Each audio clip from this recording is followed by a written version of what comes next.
지금까지 우리 새해를 맞이하면서 새해 결심에 관한 몇 가지 주제를 나누었습니다. 이제 오늘부터는 올해 우리 교회 표어 강변 녹수처럼 강가에 심어진 푸른 나무처럼 하나님 앞에 그런 믿음의 길을 걸어가겠습니다. 나무에서 가장 중요한 게 뭘까요? 키일까요? 둘레일까요? 나무는 뿌리가 중요합니다. 여러분, 나무에게서 뿌리가 중요하다면 여러분, 강변 녹수 같은 삶에 있어서 뿌리는 무엇을 말하는 걸까요? 여러분, 추보에 보면 올해 표 거기 보면 뿌리, 가지, 열매라고 나와 있습니다. 여러분, 신앙생활의 뿌리는 바로 예배입니다. 예배. 그래서 우리 예배에 대해서 다시 한번 생각해 보며 앞으로 몇 주 동안 이 예배를 하나님 앞에 다시금 우리가 돌아보며 하나님 앞에 바른 예배를 드리기 위한 우리의 모습을 세워보려고 합니다. 아기는 엄마 몸속에서 10달을 머물다가 태어납니다. 엄마 몸속에 있을 때 아기가 머무는 그곳은요 텅 빈 공간이 아니고 양수라고 하는 물로 채워져 있습니다. 아기는 엄마 뱃속에서 10달을 있지만 뱃속에서는요 호흡을 하지 않습니다. 아기가 세상에 딱 태어나옵니다. 그때 비로소 양수에서 벗어나 공기와 접촉하며 처음으로 호흡을 탁 터뜨립니다. 여러분, 그때부터 인간은 호흡이 시작이 되는 것입니다. 여러분, 성경은 이 호흡에 대해서 뭐라고 말씀하시는가 한번 살펴볼까요? 욥기 33장 4절 말씀을 보면 하나님의 영이 나를 지으셨고 하나님이 나를 지으셨다고 말씀하십니다. 하나님께서 나 육신의 부모님을 통하여 나를 만드신 거죠. 나를 창조하셨습니다. 그리고 그 하나님께서 그 하나님의 전능자의 기운이 나를 살리셨다라고 말합니다. 여러분, 만드시고 살리셨다 이것을 두 가지로 구별을 해요. 여기서 기운이라는 말 조금 난해한 표현이지만 쉽게 표현하자면 원어를 보게 되면요 숨 쉬는 것, 호흡을 말합니다. 하나님께서 나를 창조하셨고 나를 창조하신 하나님께서 나에게 호흡을 더하여 주시고 나에게 호흡을 주신 것이 곧 하나님의 은혜요 하나님의 선물이라는 말입니다. 한 번의 호흡이 얼마나 중요한지를 여러분 느끼기를 원하신다면 지난밤에도 자가호흡이 되지 않아 인공호흡기를 꽂고 그렇게 힘겨워하던 중환자실의 환자를 한번 생각해 보시기 바랍니다. 이 호흡이 얼마나 중요한지를 여러분들은 몸소 느끼게 될 것입니다. 그리고 내가 호흡하고 있다는 것이 얼마나 큰 축복이요 얼마나 하나님께서 은혜이며 얼마나 감사의 제목인지 우리는 깨닫게 될 것입니다. 창세기 2장 7절에도 보면 여호와 하나님이 땅에 흙으로 사람을 지으시고 생기를 그 코에 불어넣으시니 사람이 생명이 되니라. 이 말씀은 세 부분으로 나눠져 있습니다.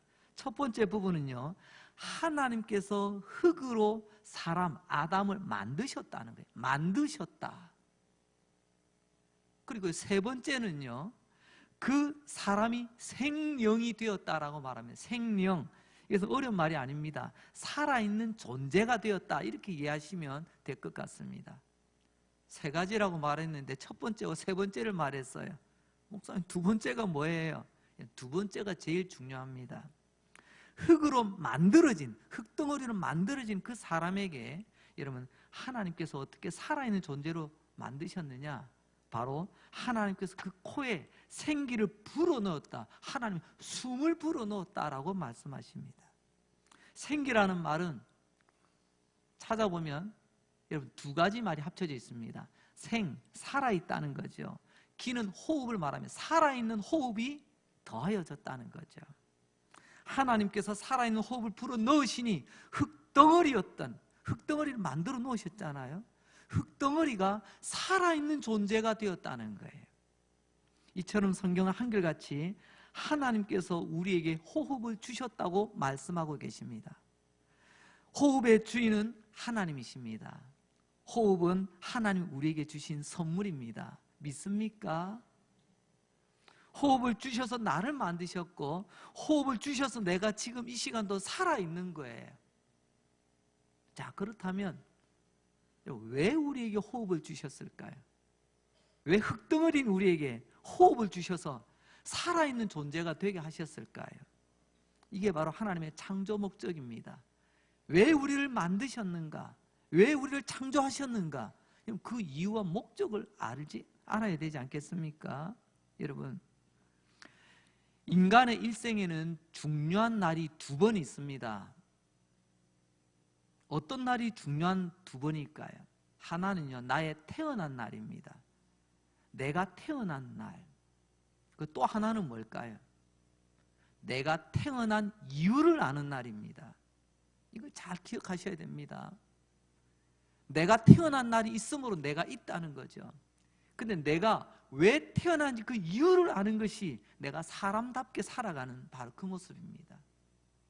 여러분, 내가 태어난 날은 주민등록증 떼보면 거기 찍혀 나와요.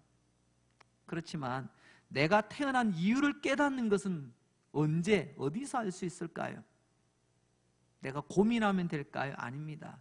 하나님의 말씀, 성경을 통해서 내가 왜 이 땅에 태어나서 호흡하며 살아가는지 그 이유를 알게 되는 것입니다.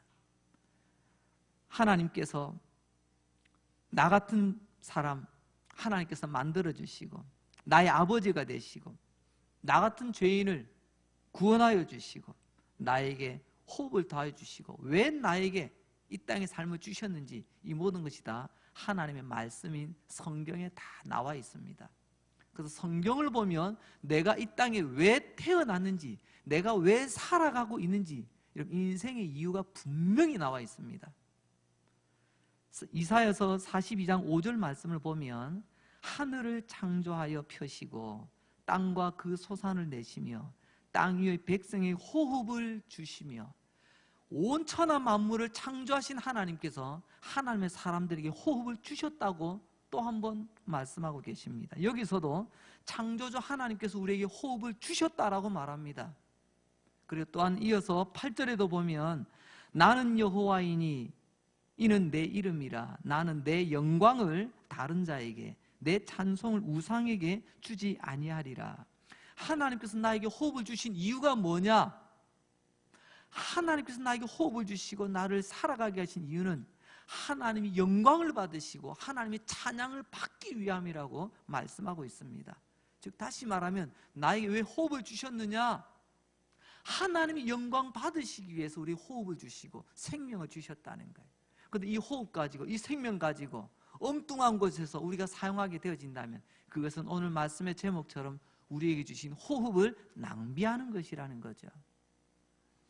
호흡하며 살아가는 나에게 최고의 가치는, 최고로 잘 살아가는 모습은 창조주 하나님, 나를 만드신 하나님, 나를 사람 되게 하신 그 하나님을 예배하며 찬양하며 하나님께 영광 돌리는 삶이 호흡을 가지고 있는 우리의 진정한 이유라는 것입니다. 그래서 오늘 본문 시편 150편 6절 말씀 이렇게 고백합니다. 호흡이 있는 자마다 여호와를 찬양할지어다. 할렐루야. 누가 하나님을 찬양한다고요? 누가 하나님께 영광 돌린다고요?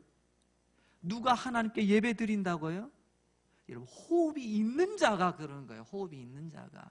강변녹수의 뿌리는요 바로 호흡이 있는 자. 근데 그 호흡을 가지고 하나님께 예배하는 자가 바로 강변녹수입니다. 그렇지 않으면 다 잡목이에요.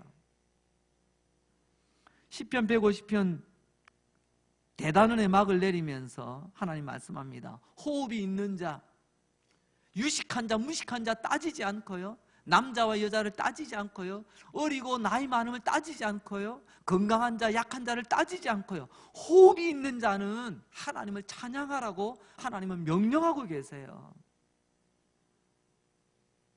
자, 그렇다면 여러분, 이 호흡으로 하나님께 영광 돌려야 된다는 사실을 우리는 분명히 알았습니다. 그러면 어떻게, 이제 방법론이 나와야 되지 않겠습니까? 어떻게 하는 것이 호흡을 가진 자가 찬양하는 것이고 호흡을 가진 자가 하나님께 예배하는 모습일까요? 오늘 1절 말씀을 보면요, 성소에서 찬양하라고 말합니다. 찬양 여기서만 목소리를 말합니다. 지금 호흡이 있기 때문에 목소리가 있는 겁니다. 이런 호흡이 가늘어지고 호흡이 힘들어지면요, 목에서 소리가 안 나와요. 안 그렇습니까? 우리 찬양대도 찬양을 합니다. 여러분, 그 음악이라는, 또 그 노래라는 방식으로 찬양을 합니다. 여러분들 노래할 때 제일 중요한 게 뭔죠? 눈으로 악보로 보는 것도 중요하지만요, 지휘자님의 박자를 따라가는 것도 중요하지만요, 내가 호흡을 조절하여 소리를 제때 제대로 지를 줄 알아야 돼요. 그래서 음악하는 사람은 이 호흡 조절이 제일 중요하다고 말합니다. 여러분, 호흡이 있는 자, 그들이 찬양한다고 했습니다. 호흡이 있는 자가 하나님을 예배하고요, 호흡이 있는 자가 하나님을 또한 영광을 돌리게 되는 거죠. 그렇다면 여러분, 하나님을 찬송할 때 여러분들의 호흡을 멈추지 마시기 바랍니다. 호흡을 줄이지 마시기 바랍니다. 여러분들의 호흡을 다하여, 여러분 호흡에 힘을 다하여, 여러분 큰 소리로 여러분들 있는 힘을 다하여 찬송 부르시기 바랍니다. 우리가 좀 웅얼거리려고 노래 부르는 거 아니잖아요. 여러분, 우리가 오늘 성소에서 찬양할 때 호흡이 있다면, 내 호흡이 어느 정도 남았는지 여러분 찬양으로 한번 증명해 보시기 바랍니다. 여러분들의 목소리로 한번 증명해 보시기 바랍니다. 하나님, 나에게 호흡 주셨습니다. 이 호흡을 하나님 이렇게 저는 노래합니다.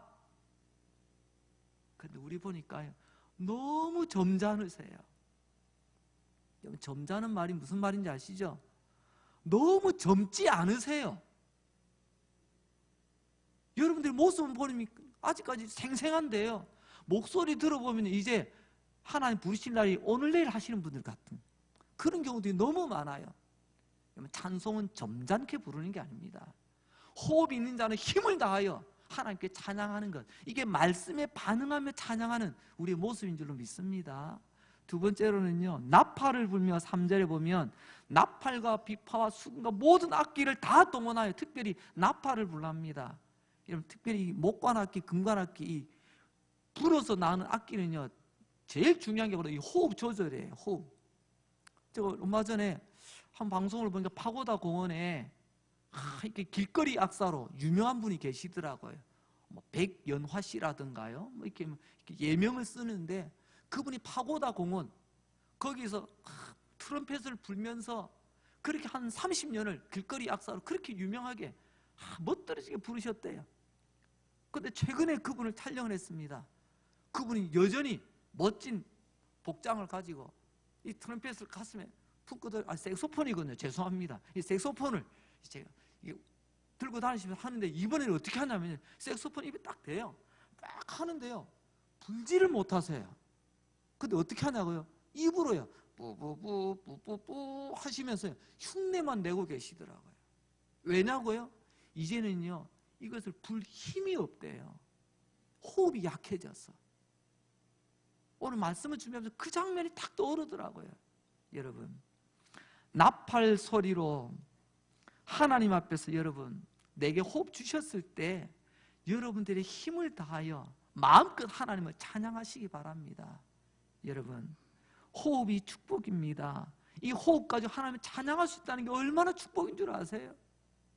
그리고 세 번째로는 어떻게 찬양하죠? 춤추며 찬양하랍니다. 4절에 보세요. 춤추며 찬양하는 거, 여러분 호흡 있는 사람이 춤추는 거예요. 호흡이 약하고 호흡이 멈춘 사람은요, 손가락 갖다가 못합니다. 여러분, 그 사람은 죽었거나 아니면 병든 사람이에요.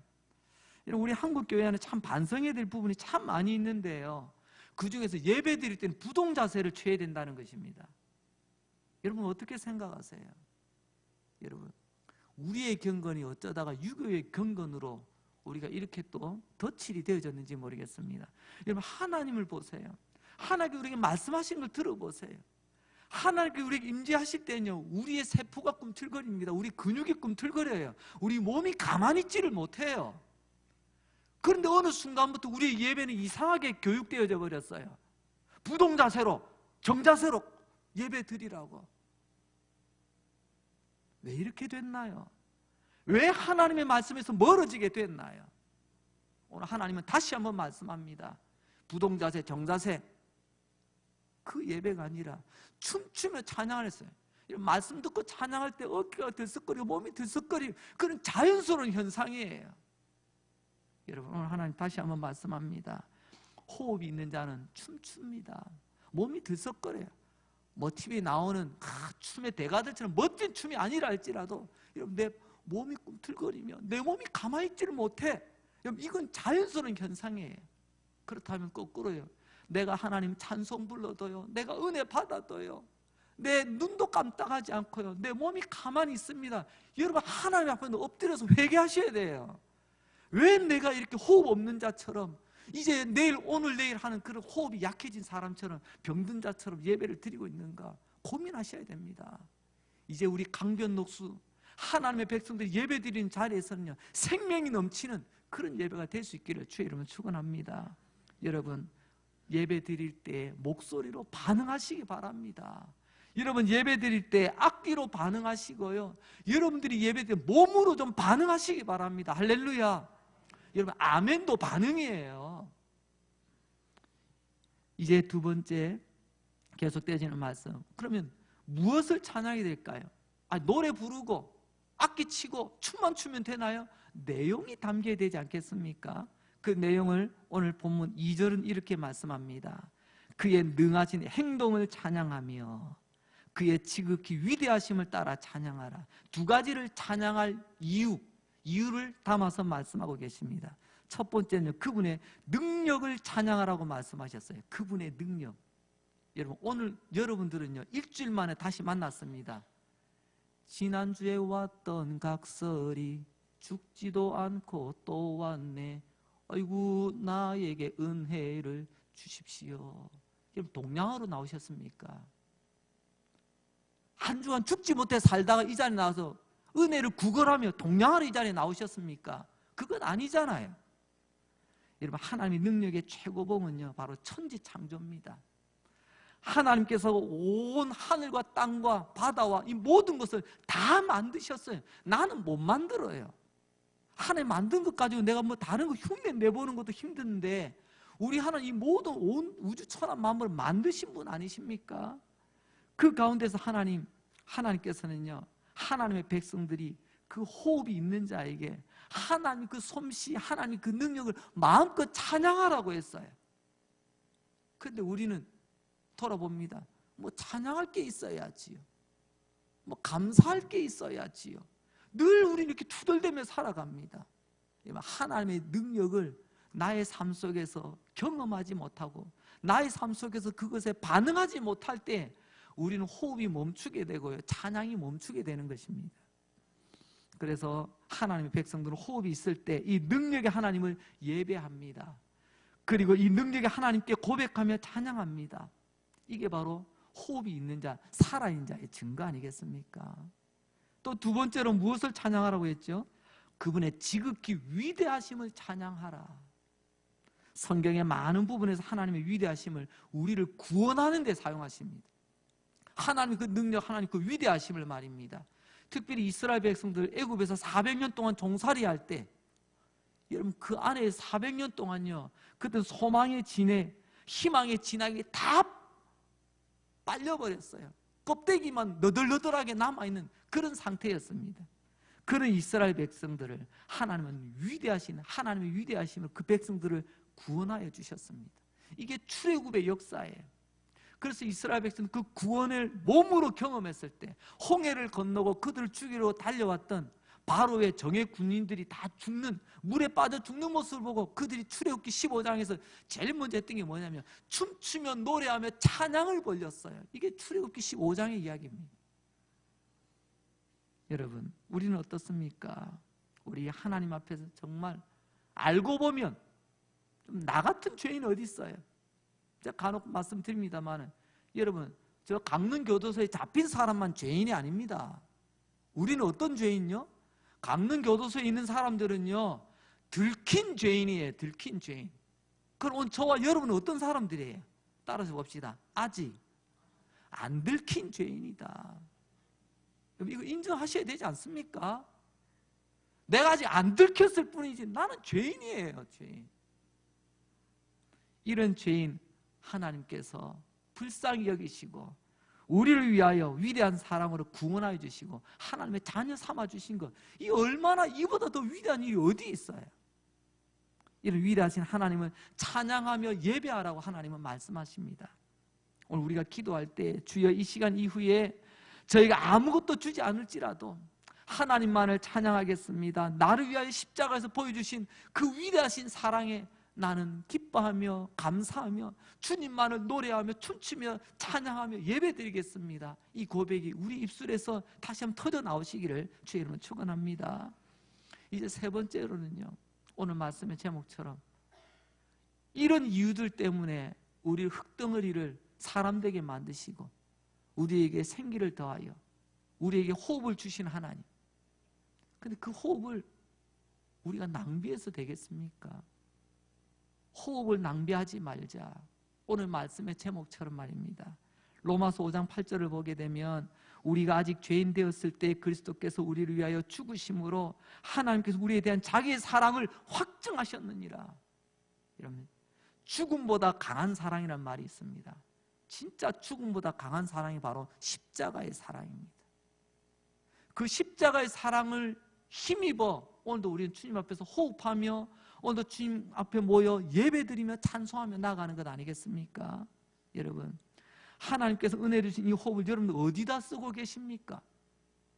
이 호흡을 어디다 쓰시고, 정작 호흡을 써야 될 때는 노래 부를 때는 비실비실, 예배 드릴 때는 몸도 눈도 끔찍도 하지 않고 말씀에 반응도 하지 않는, 어쩌다가 우리 호흡을 어디다가 다 낭비하셨어요? 오늘 하나님께서 내게 이 호흡을 주셨다는 것, 이 호흡은 바로 기적입니다.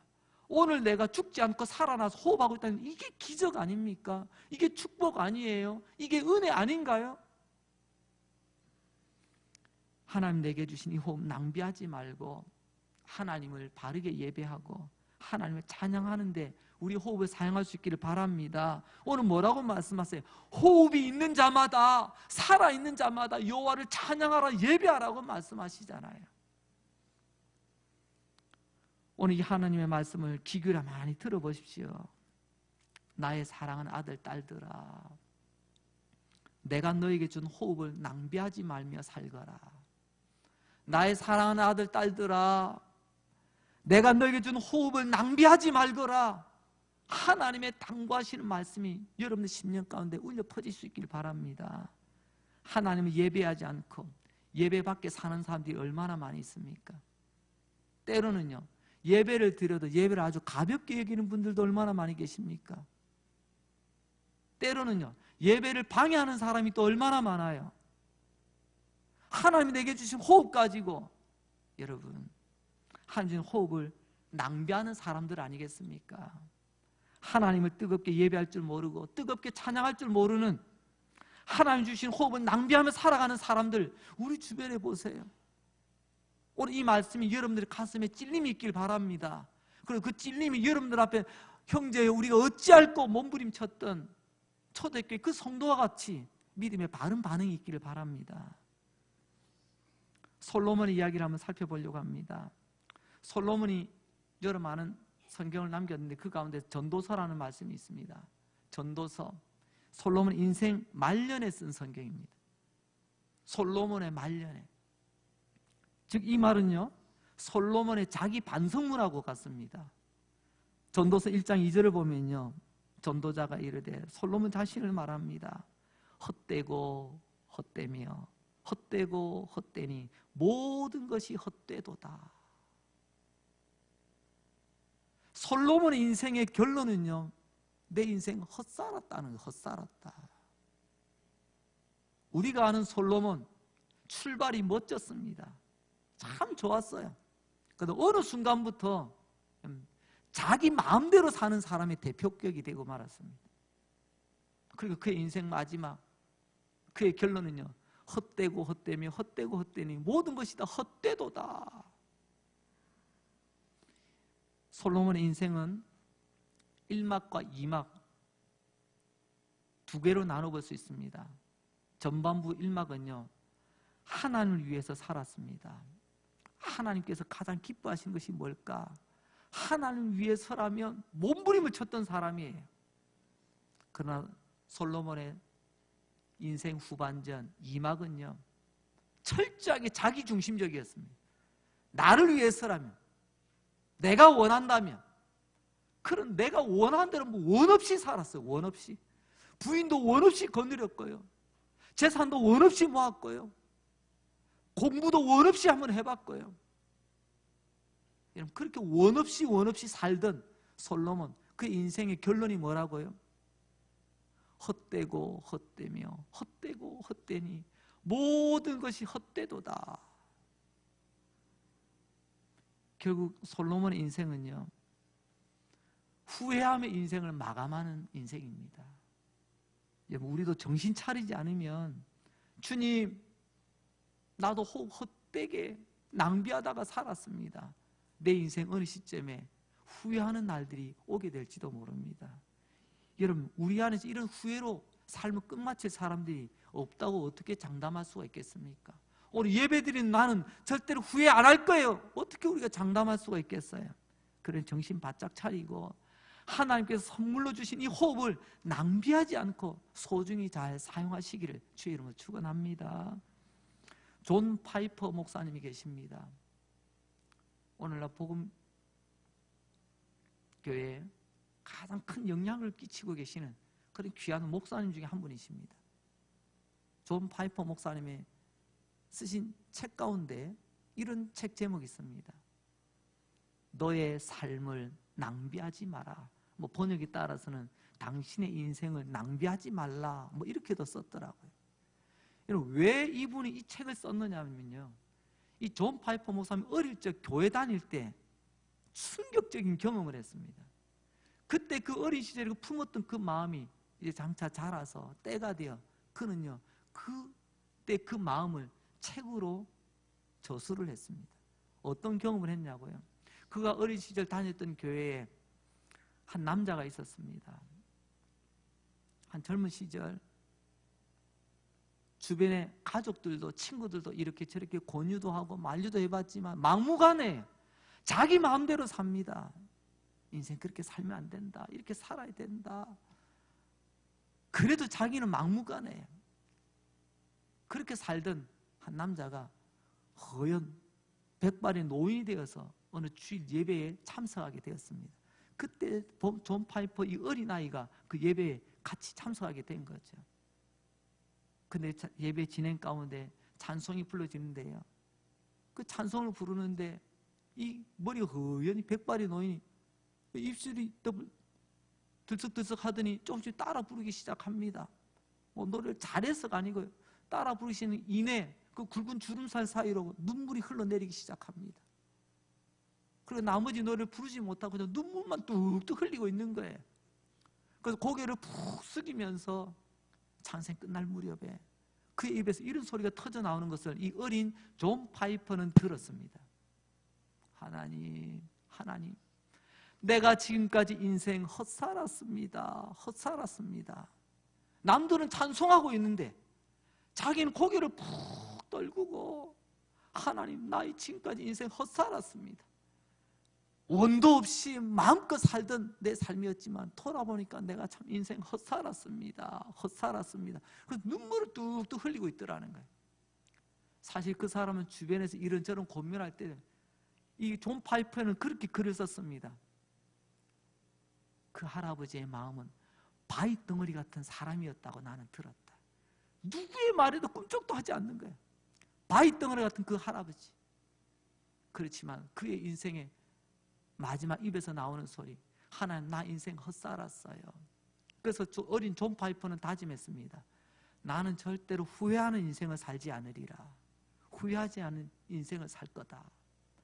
그 마음을 품고 어느 날 이제 목회자가 되어 말씀을 전하며 또 저수를 하는 가운데 그때 그 사건을 기억하며 너의 삶을 낭비하지 말라, 즉 후회하는 인생 살지 말라, 이런 책을 기록하게 되었던 거죠. 여러분, 이 경험을 바탕으로 썼던 그 책의 이름, 너의 삶을 낭비하지 말라. 즉 오늘 우리 주제로 바꾸자면요, 호흡을 낭비하지 말라는 것 아니겠습니까? 내가 지금 숨을 쉬고 있지만 내 숨을 주관하시는 분이 누구예요? 여러분, 내 들숨 날숨 내가 지금 조절하는 게 아닙니다. 하나님 내 숨을 주관하고 계신 걸 여러분 믿으세요? 여러분, 이 시편 104편 29절 말씀을 봅니다.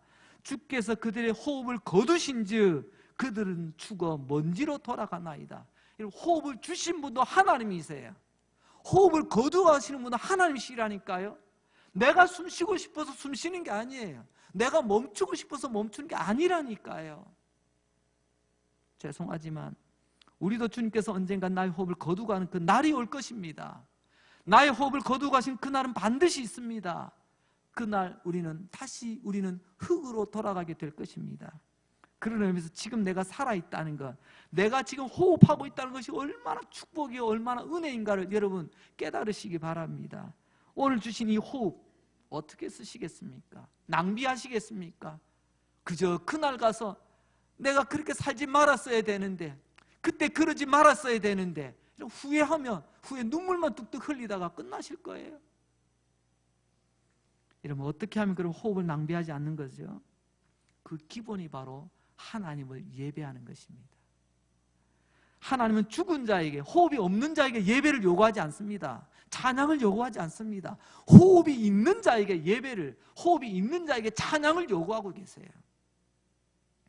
호흡이 있는 자들아, 호흡이 있는 자들아, 여호와를 예배하고 여호와를 찬양하라. 오늘 이 자리에 계신 여러분들이 호흡이 있음을 감사하시고 호흡을 주신 이유가 하나님을 하나님께 예배하는 것이 있다는 것을 꼭 기억할 수 있기를 바랍니다. 예배 드리는데 호흡을 낭비하는 자는요 결국 인생을 낭비하는 거예요. 이것저것 다 할 것 하다가 시간 나면 짬나면 그래서 잊을만 하면 한 번씩 나타나는 그런 예배, 그런 예배를 낭비하고 여러분들 호흡을 낭비하고 인생을 낭비하는 그런 후회스러운 인생을 살지 마시기를 바랍니다. 존 파이퍼 목사님 그 책 중간쯤 가면요 리더스 다이제스트라고 하는 그런 일상의 간증을 모아놓은 책이 있어요. 그 책의 한 장면을 예화로 인용을 하고 있습니다. 실제 이야기인데요, 미국에 한 부유한 부부가 있었습니다. 젊은 날에 사업이 성공하여 조기 은퇴를 하였습니다. 그리고 또 경제적인 넉넉함이 있어서 아주 호화로운 요트 있잖아요. 큰 호화로운 배도 하나 사가지고 이 배를 타고 다니면서 오늘은 저기 내일은 저기 가고 싶은데 전 세계를 돌아다닙니다. 근데 이런 날도 한두 번이지 맨날 며칠 반복되게 지루하고 따분합니다.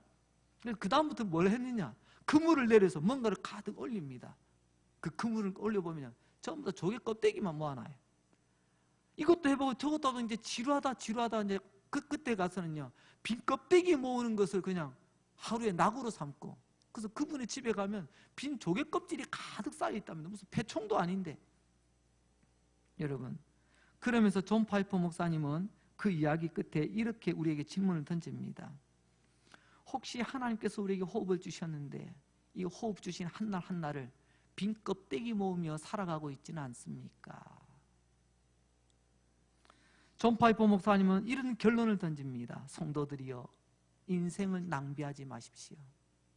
하나님 앞에 아무 쓸데없는 껍데기를 모으는 일에 여러분들의 호흡을, 여러분들의 삶을, 여러분들의 인생을 낭비하지 마십시오. 누가복음 15장에 보면 탕자의 이야기가 나옵니다. 특별히 13절에 보게 되면 그 며칠이 안 되어 둘째 아들이 재물을 다 모아가지고 먼 나라에 가 거기서 허랑방탕하여 그 재산을 낭비하니, 이 탕자는요, 이 둘째 아들은요 아버지로부터 멀리 벗어나는 게 자유인 줄 알았어요. 그게 내 인생의 큰 꿈이었습니다. 그래서 아버지 곁을 떠나 마음껏 한번 살아봤습니다. 결국은 어떻게 됐습니까? 그야말로 다 떨어지고 다 닳아지고 다 구멍나고 결국 그는 껍데기만 남은 인생이 되고 말았습니다. 그것이 바로 재산을 낭비했다. 여러분, 재산을 낭비한 것입니까? 사실 보면 그 재산을 낭비하면서 호흡을 낭비한 것 아니겠습니까? 그 인생을 낭비한 것 아니겠어요? 물론 이 탕자는 감사하게도 회개하고 자기의 잘못을 인정하고 아버지께로 돌아와서 그래도 해피엔딩으로 끝났어요. 그런데 우리 가운데는요 회개할 줄 모르고 돌아올 줄 모르고 끝까지 그 길을 걸어가는 안타까운 인생도 너무 많아요. 여러분, 오늘 우리가 어떤 걸음을 걷고 있는지 돌아보시길 바랍니다. 이제 말씀을 정리하고자 합니다. 여러분, 나에게 오늘 호흡이 있기 때문에 오늘 이 자리에 우리가 함께 앉아 있는 것입니다. 호흡이 없다면 우리는 벌써 땅속에 누워 있어요. 내가 호흡하며 여기 예배 자리에 앉아 있다면 그 자체가 기적인 줄 믿으시기 바랍니다. 축복인 줄 믿으시기 바랍니다. 감사의 제목이 되시기 바랍니다. 여러분, 하나님 주신 이 호흡을 절대로 낭비하지 마시기 바랍니다. 아무 가치 없는 세상에 빈 껍데기를 모으는 일에 우리의 인생, 우리의 호흡을 낭비하지 마시기 바랍니다. 우리의 호흡을 내 능력의 하나님 아버지께 예배하는 일에 그 위대하신 하나님을 찬양하며 하나님 앞에 나아가는 일에 여러분들의 호흡을 힘써 드릴 수 있기를 바랍니다.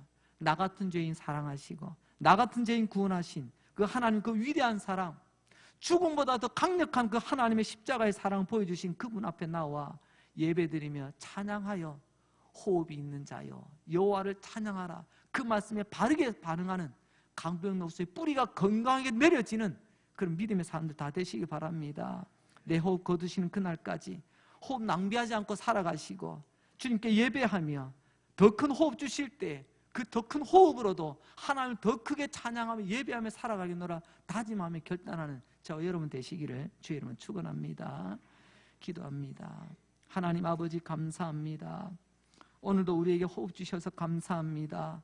그리고 이 호흡 가지고 세상의 조개 껍데기 줍는 곳에 가지 않게 하시고 나의 호흡을 낭비하지 않게 하시고 이 호흡 가지고 내 생명의 아버지, 호흡을 주신 자비의 아버지 앞에 나와 예배하는 곳에 나의 호흡 오늘도 쓰여지게 해주시니 참으로 감사합니다. 이제 다짐합니다. 결심합니다. 그때 그 할아버지처럼 살지 않겠습니다. 내 인생의 마지막 호흡을 낭비했다고 하나님 앞에 후회하는 그때 그 할아버지처럼 되지 않겠습니다. 주여, 하나님 앞에 내 호흡을 낭비했던 것, 헛되고 헛되다 고백하였던 솔로몬의 자기 반성처럼 하나님, 솔로몬처럼도 살지 않게 하여 주시옵소서. 이제 우리에게 이 믿음 주시기 원합니다. 성령께서 도와주실 줄로 믿습니다. 이 소중한 호흡, 이 기적 같은 호흡 절대로 낭비하지 않고 빈 껍데기 같은 곳에 쓰지 않고 내 하나님을 예배하고 내 하나님을 사랑하고 내 하나님 노래하는 곳에 나의 호흡, 나의 생명을 드리겠습니다. 마지막 순간까지 주님 부르신 그날까지 그렇게 살게 하여 주시옵소서. 이제 곧 명절이 시작됩니다.